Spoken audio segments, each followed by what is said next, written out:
নমস্কার বন্ধুরা, কেমন আছেন সবাই? চলে এলাম আবারও একটা নতুন রেসিপির সঙ্গে। শীতকাল আর পিঠেপুলি ছাড়া কি চলে? তাই আজকের রেসিপি মালাই পাটিসাপটা। চলুন তাহলে শুরু করা যাক আজকের রেসিপি। প্রথমে আমি পাটিসাপটার ব্যাটারটি তৈরি করে নেব। তার জন্য একটি মিক্সিং বোল নিয়ে নিলাম। তাতে আমি 1 কাপ পরিমাণ চালের গুঁড়ো নিলাম। যে মেজারমেন্ট কাপে আমি চালের গুঁড়ো মেপে নিলাম সেই কাপেরই হাফ কাপ পরিমাণ ময়দা, ওই কাপেরই 1/4 কাপ সুজি, 1 কাপ পরিমাণ গুঁড়ো চিনি অ্যাড করলাম। এখানে আমি 2টো এলাচকে একটু ক্রাশ করে নিয়েছি। এই সব মিশ্রণগুলোকে আমি ভালো করে মিশিয়ে নেব। লক্ষ্য করেছেন এখানে আমি গুঁড়ো চিনি ব্যবহার করেছি। এতে করে পাটিসাপটার যে ব্যাটারটি তৈরি হবে সেটা অনেক স্মুথ তৈরি হবে এবং পিঠাগুলোকে প্যান থেকে রিমুভ করতে কোনো রকম প্রবলেম ক্রিয়েট হবে না। আমি মিশ্রণটির মধ্যে পরিমাণ মতো লবণ অ্যাড করে নিলাম। আমি ব্যাটারটিকে তৈরি করার জন্য লিকুইড দুধ নিয়ে নিয়েছি। আপনারা চাইলে এখানে জলও ব্যবহার করতে পারেন, তবে দুধ ব্যবহার করলে পিঠার টেস্ট দ্বিগুণ হয়ে যাবে। ব্যাটারটি তৈরি হয়ে গেছে। এবার আমি একে 3 ঘন্টার জন্য রেস্টে রাখব। এবারে চলে এলাম পাটিসাপটার পুর তৈরি করতে। পাটিসাপটার পুর তৈরি করার জন্য আমি এখানে একটা বড় সাইজের নারকেল নিয়ে নিয়েছি এবং 250 গ্রাম গুড় নিয়ে নিয়েছি।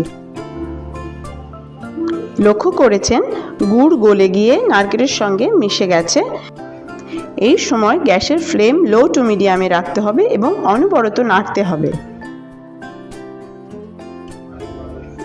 এখন আমি 2 টেবিল চামচ গুঁড়ো দুধ অ্যাড করছি। এই সময় অনবরত মিশ্রণটিকে নাড়তে থাকতে হবে। লক্ষ্য করেছেন গুঁড়ো দুধ অ্যাড করার সঙ্গে সঙ্গে মিশ্রণটির মধ্যে একটি আঠালো ভাব এসে গেছে। এই পর্যায়ে পুরের মিশ্রণটি আমি চুলা থেকে নামিয়ে নেব এবং পরবর্তী পর্যায়ে চলে যাব মালাই তৈরি করতে। চুলায় একটি প্যান বসিয়ে নিয়েছি এবং 1 লিটার পরিমাণ দুধ নিয়ে নিয়েছি। অনবরত নাড়তে থাকতে হবে যাতে তলা ধরে না যায়। হাই ফ্লেমে প্রায় 5 থেকে 7 মিনিট জাল করলেই দুধ কমে 500-র কাছাকাছি চলে আসবে।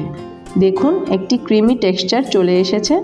এই পর্যায়ে আমি 2টো এলাচ অ্যাড করে দিলাম এবং মিষ্টির জন্য 1 টেবিল চামচ মতন চিনি দিলাম। যেহেতু পুর এবং পাটিসাপটার ব্যাটার দুটোই মিষ্টি, ওই জন্য আমি বেশি চিনি অ্যাড করলাম না। মালাই অলমোস্ট রেডি। এই পর্যায়ে আমি চুলা থেকে প্যানটি নামিয়ে নিয়ে আসব। এবার চলে যাচ্ছি পরবর্তী স্টেপে, পাটিসাপটার পিঠা তৈরি করতে।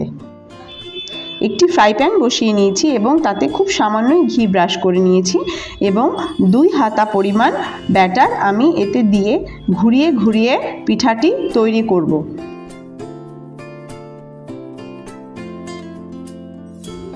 দেখুন অসংখ্য ছিদ্রযুক্ত হয়ে গেছে। এরকম হলে বুঝতে হবে পাটিসাপটার মিশ্রণটি একদম পারফেক্ট হয়েছে। এই পর্যায়ে আমি যে পুর বানিয়ে রেখেছিলাম সেটা দিয়ে দিলাম। এবারে ফোল্ড করে নিতে হবে। একটি পিঠা রেডি হয়ে গেল। এখন আপনাদের সুবিধার্থে আমি আরেকটি দেখিয়ে দিচ্ছি।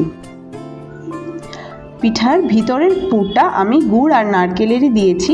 আপনারা চাইলে ক্ষীর অথবা সন্দেশ যে কোনো কিছু ব্যবহার করতে পারেন। যেহেতু মালাই পাটিসাপটা সেহেতু নারকেলেরই পুরটা বেশি ভালো লাগে খেতে। এভাবে আমি আরও কিছু পিঠা ভেজে নেব। পিঠাগুলোকে একটি ট্রেতে সাজিয়ে নিলাম এবং গরম গরম মালাইটা আমি পিঠার উপরে ঢেলে দিলাম। অসংখ্য ছিদ্রযুক্ত হবার কারণে পিঠাগুলো মালাইটাকে টেনে নেবে এবং খেতে অসম্ভব টেস্টি হবে। ওপর থেকে কিছু আমন্ড, পেস্তা এবং কেশর ছড়িয়ে দিলাম। কেশর মালাইয়ের মেলবন্ধনে পাটিসাপটার টেস্ট জাস্ট ওয়াও। কেমন লাগলো আজকের এই পরিবেশনা কমেন্ট করে জানাবেন। উত্তরের প্রতীক্ষায় থাকলাম। টাটা।